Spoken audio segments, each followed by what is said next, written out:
जानेंगे पूरा कॉन्सेप्ट आज के इस वीडियो में। पहली बात तो मैं आपको बता दूं कि किसी भी हाई वोल्टेज ट्रांसमिशन वायर का टूटना मुश्किल है, क्योंकि इन वायर के बीच स्टेनलेस स्टील का वायर होता है जो इसे बहुत मजबूत बना देता है।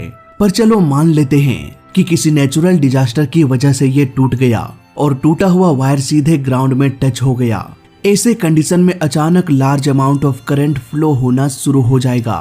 पर ऐसा क्यों, आइए समझते हैं। बचपन से हम पढ़ते आए हैं कि करंट फ्लो होने के लिए एक क्लोज पाथ का होना बहुत जरूरी होता है। अगर क्लोज पाथ कहीं से ब्रेक होता है तो करंट का फ्लो रुक जाएगा। अब यहाँ पर आप में से बहुत लोग ये सोचेंगे कि अगर टावर का ट्रांसमिशन लाइन ही टूट गया तो ये क्लोज सर्किट ब्रेक हो जाना चाहिए, इलेक्ट्रिसिटी का प्रवाह रुक जाना चाहिए। पर दोस्तों ऐसा नहीं होता, क्योंकि ट्रांसमिशन लाइन के टूटने से सर्किट ब्रेक नहीं होता, क्योंकि वो ट्रांसफॉर्मर जहां से करंट को सप्लाई किया जाता है ऑलरेडी वो 3 फेज में भेज रहा होता है और न्यूट्रल वायर को ग्राउंड कर दिया जाता है, यानी कि सर्किट तो वहीं पर कंप्लीट हो चुका है। जैसे ही वायर टूटकर ग्राउंड से टच होगा उसे न्यूट्रल मिल जाएगा और तेजी से करंट फ्लो होना शुरू हो जाएगा। अब सवाल ये आता है कि अगर उसी समय कोई इंसान टूटे हुए वायर के आसपास हो तब क्या होगा। इसे समझने के लिए हमें ये जानना पड़ेगा कि करंट फ्लो कैसे होता है। सपोज 2 टैंक है, दोनों टैंक को पाइप से कनेक्ट कर दिया गया है।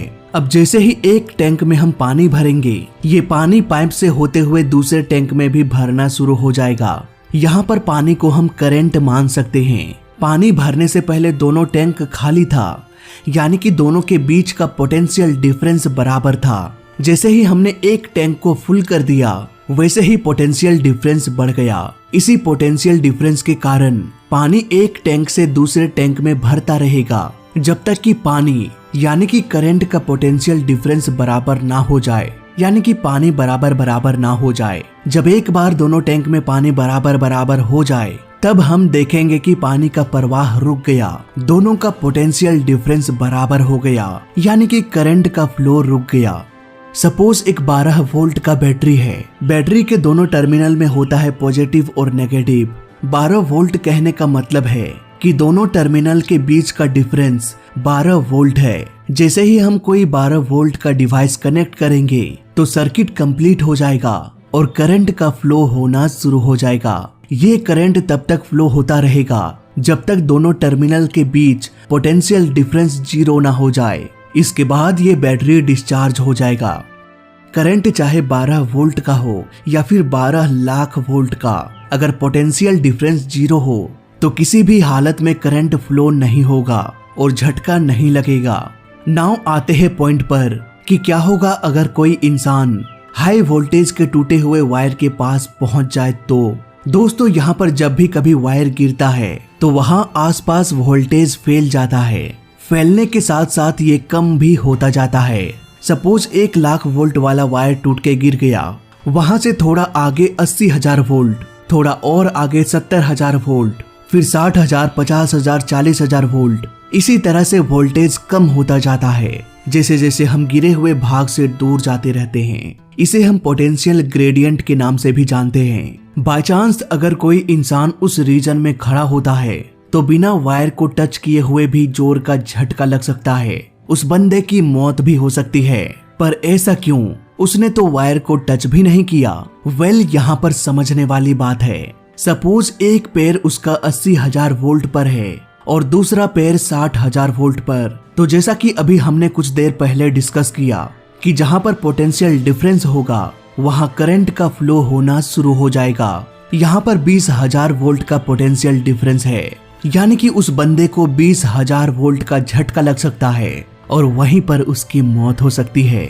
यहाँ पर अगर आपको इस खतरे से बचना है तो आपको जंप करते हुए दोनों पैरों को एक साथ करके जंप करते हुए आगे बढ़ना पड़ेगा, ताकि पोटेंशियल डिफरेंस कम से कम हो और झटका कम से कम लगे। दोनों पैर एक ही पॉइंट पर रहने के कारण पोटेंशियल डिफरेंस बहुत कम हो जाएगा और करंट लगने का खतरा भी। तो अब आपको समझ में आ गया होगा कि वोल्टेज हमें नहीं मारता, बल्कि वोल्टेज का पोटेंशियल डिफरेंस मारता है। इसीलिए जंप करते हुए वहां से निकल जाओ, आपको कुछ भी नहीं होने वाला।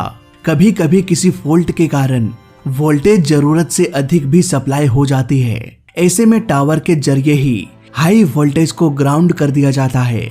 ऐसे वक्त पर भी आसपास करंट फैल जाता है और यहाँ पर मौजूद लोगों की मौत आराम से हो सकती है। इन सब खतरों को देखते हुए पावर स्टेशन जहाँ से करंट सप्लाई किया जाता है वहाँ बहुत सारे सेफ्टी इक्विपमेंट्स का यूज होता है।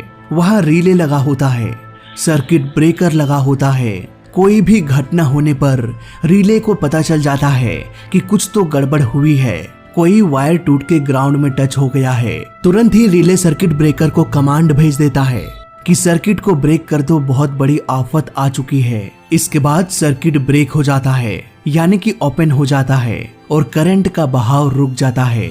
कभी कभी ये वायर टूट तो जाता है लेकिन वो हवा में ही झूलते रहता है, ग्राउंड से टच नहीं होता। यहाँ पर रिले को समझ में आ जाता है कि कुछ तो गड़बड़ी हुई है, लेकिन वो सर्किट ब्रेकर को कमांड नहीं देता, बस एक अलार्म बजा देता है कि कुछ तो गड़बड़ी हुई है, जाओ देख के आओ। सेफ्टी पर्पस के लिए इलेक्ट्रिक टावर्स की ऊंचाई बहुत अधिक रखी जाती है, इतनी अधिक कि कोई भी पेड़ उन वायर तक ना पहुंच पाए। इसके अलावा इन टावर्स को हमेशा सुनसान इलाके से गुजारा जाता है ताकि अगर कोई घटना होती है तो किसी की भी जान ना चली जाए। इसके अलावा अगर किसी बाढ़ या भूकंप से कोई बड़ा सा बिल्डिंग टूटकर टावर पर गिर जाए तो आफत आ सकती है, इसलिए बेहतर रास्ता यही होता है कि इन टावर्स को साइड से निकाल लो। सपोज कोई बहुत बड़ा ट्रांसमिशन लाइन अगर ट्रिप हो जाए, 765 किलोवोल्ट का ट्रांसमिशन लाइन ट्रिप हो जाए तो भारी आफत आ सकती है। इतने हाई वोल्टेज ट्रांसमिशन में 2400 मेगावाट पावर को कैरी कर सकता है। ये पावर इतना होता है कि चेन्नई जैसे 2 सिटी को बिजली मिल सकती है। इतना बड़ा ट्रांसमिशन लाइन अगर अचानक से ट्रिप हो जाए तो पूरा सिस्टम बिगड़ सकता है, क्योंकि हमें ये भी पता होना चाहिए कि हर वक्त जितनी बिजली हम बनाते हैं हमें उतना यूज भी करना होता है। इसे स्टोर करके नहीं रखा जा सकता। हालांकि बैटरी में इसे स्टोर किया जा सकता है, लेकिन बेहद छोटे अमाउंट में। साफ साफ कहें तो हमें जितनी इलेक्ट्रिसिटी की डिमांड होती है हम उतना ही करंट बनाते हैं और सप्लाई करते हैं। इस तरह डिमांड और सप्लाई बैलेंस में रहता है। अगर इतना हाई वोल्टेज वाला ट्रांसमिशन लाइन टूट जाए तो डिमांड अचानक से डिस्कनेक्ट हो जाएगा। ऐसे में पूरा का पूरा सिस्टम ठप हो सकता है, कैस्केडिंग इफेक्ट देखने को मिल सकता है, पूरा शहर ब्लैकआउट हो सकता है, इवन पूरे भारत में भी बिजली जा सकती है। सो आई होप अब आपको पूरा कॉन्सेप्ट समझ में आ गया होगा। फिलहाल इस वीडियो में अभी तक के लिए बस इतना ही। जय हिंद, वंदे मातरम।